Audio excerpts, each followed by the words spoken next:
Welcome back, friends. See, there are, we were talking about percentages, right? We were talking about increase and decrease percentage, right? What is decrease percentage? Discount is an excellent example of decrease percentage. Let us say there is a marked price and there is a discount available on it, 10% discount. Then the price that you have to pay is the marked price minus the discounted amount. That is what you have to pay, right? That is why it is called as discount or decrease percentage. Whenever we talk about increase percentage, we know that there is a premium at times we pay, which is considered as an increase percentage. The taxes that we pay, it is a form of increase percentage. So there are many different types of taxes that are there in our society. Some of the examples include, sales tax, value-added tax, and goods and services tax, which was introduced in the year 2016, right? So all these taxes are increased percentage. Okay, so when we say that the MRP of an item or marked price of an item is 100 rupees, and when we say that tax is extra, what it means is, when you go and buy that item, it is not 100 rupees that you pay, but you pay 105 rupees. 5 rupees is towards sales tax or value added tax or goods and services tax. Okay, this is a standard tax percentage that exists in our country right now. But there are many different forms of goods services tax available. For certain articles it is 5%, for certain articles it is 12%, for certain articles it is 18%. It can go as high as 28%. Okay, so in different countries we have different formats of these goods services tax and sales tax and value added tax available.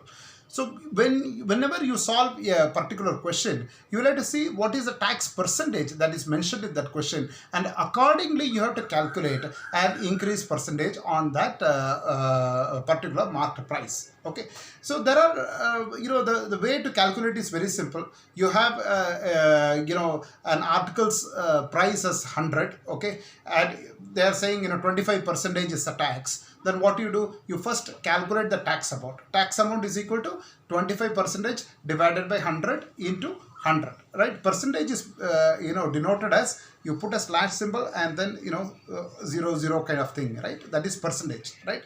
I know that all of you will be familiar with percentage. So 25% is nothing but 25 by 100, because percent means per 100. So 25% will be written as 25 by 100. 25% of what? The list price, which is 100. Okay, so the tax becomes 25 rupees. So the total what you have to pay is 100 plus 25, which is equal to 125. All right, so this is how you calculate the taxes such as sales tax or value added tax or goods and services tax. All right, so so effectively what is it you are paying? Let us also understand in a different way, right? So if the tax percentage is 25, the tax amount is nothing but 25 by 100 into 100, right? So you keep it there. You do not simplify it right now. So the total amount that you have to pay is the list amount, which is 100 plus 25 by 100 into 100. Okay. So now you find that you have a binomial, right? There are two terms. The first term is 100 plus 25 by 100 into 100 is the second term. Okay, so you have 100 common, so you take the 100 out, so your binomial will become 100 multiplied by, you put brackets, multiplied by 1 plus 25 by 100. Okay, it becomes 100 multiplied brackets, right, 1 plus 25 by 100. Now what is 1 plus 25 by 100? 1 can be written as 100 by 100, correct? Because the denominator here 25 by 100 is 100. So 1 can be written as 100 by 100. Now you have 100 common in the denominator. So you can add the numerators, isn't it? So you get 100 into, right, 100 into 125 by 100. Okay, and you get the answer as 125. Okay, so from this we can deduce that if there is a list price, right, which is available, then the list price into 1 plus right, the tax percentage, right, if it is 15, you put 15 by 100, right, list price into 1 plus 15 by 100 will yield you directly the amount that you have to pay. Otherwise, you have to have two steps where you have 100 as the list price, you calculate the tax amount, then add both together. Otherwise, the shortcut is, the total amount to be paid whenever there is a percentage of tax given is nothing but the marked price or list price multiplied by 1 plus, if 15 is a percentage, 15 by 100. If 30 is the percentage, 30 by 100. If 5 is the percentage, you put 1 plus 5 by 100. Alright, and then you simplify. So this will directly give you the amount. Okay, so I hope with this we are concluding on our the increase decrease percentage ratios, percentage, all those stuff. Now let me give you an introduction to the interest calculation. See, interest is again a sort of a increase percentage only, right?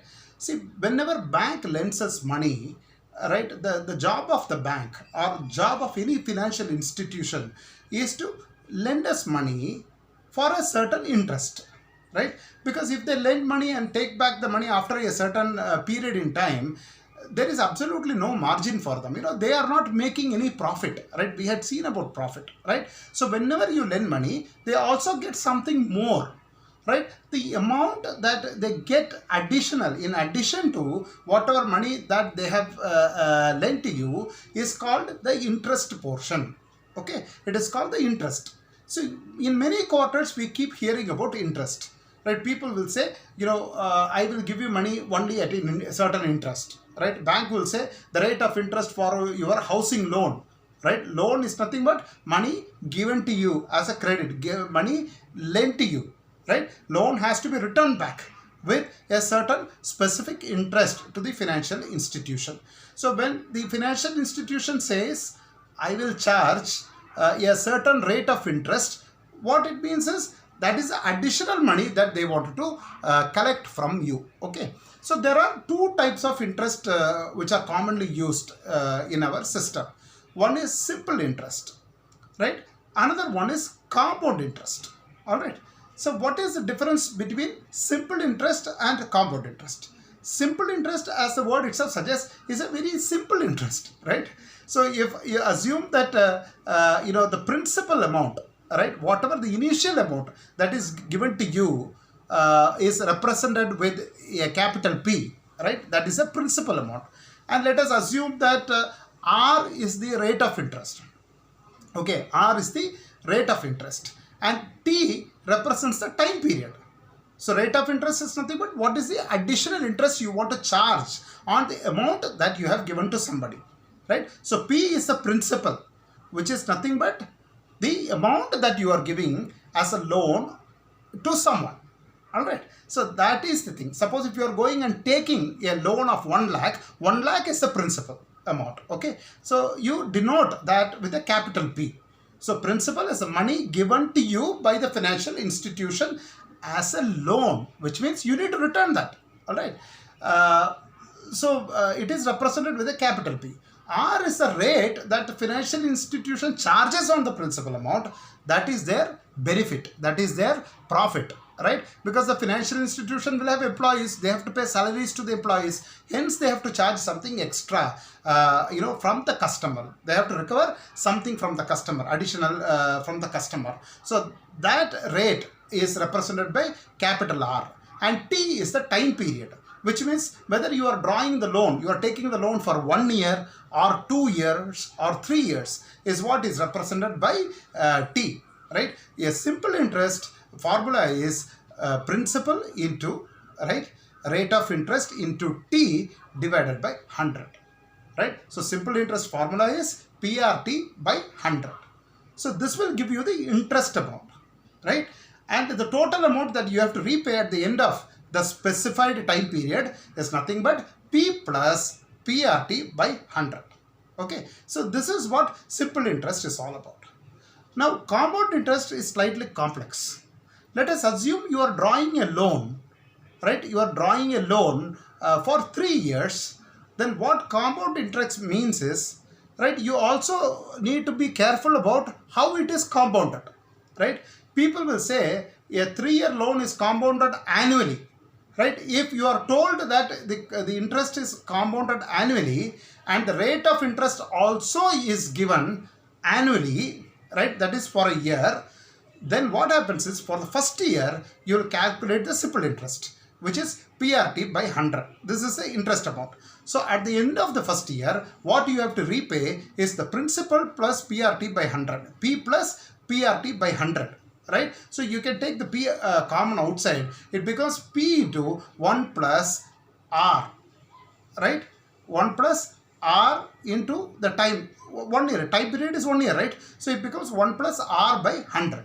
Okay? P into 1 plus R by 100. Because you are calculating only for 1 year. Hence T is 1. Time period is 1. Right? Now what you do is, you make this new amount P into 1 plus R by 100 as the initial amount for the second year. Okay, and then again you calculate simple interest based on the rate that is given. So again for 1 year time period you are going to calculate. So what you will get at the end of the year, the compounded amount is P into 1 plus R by 100 the whole square. Okay, and then at the end of the third year it becomes P into 1 plus R by 100 the whole to the power 3. Okay, so this is how compound interest is calculated. Now when I am talking about compound interest in this video, it will look confusing for you. Okay, I am just introducing simple interest and compound interest. I am still not going into the depths, and I'm still not explaining you about simple interest and compound interest. I just wanted to give you an overview so that in the next video you have a little understanding about simple interest and compound interest, and you would have been introduced to these terms called P is principal, R is rate of interest, T time period, etc. You know, so in order to introduce the various terminologies, right, I brought out the concepts of simple interest and compound interest. It is meant to be only an introduction. Okay, so you will not understand, right? You will have lot of doubts, lot of questions. Right, you might be thinking why I am just rushing through simple interest and compound interest. Please don't worry. The next video I will go through in detail and you will be very clear about simple interest and compound interest. So it is my responsibility to make you understand very clearly about these two interests. Alright, so don't panic. We will meet again in our next video.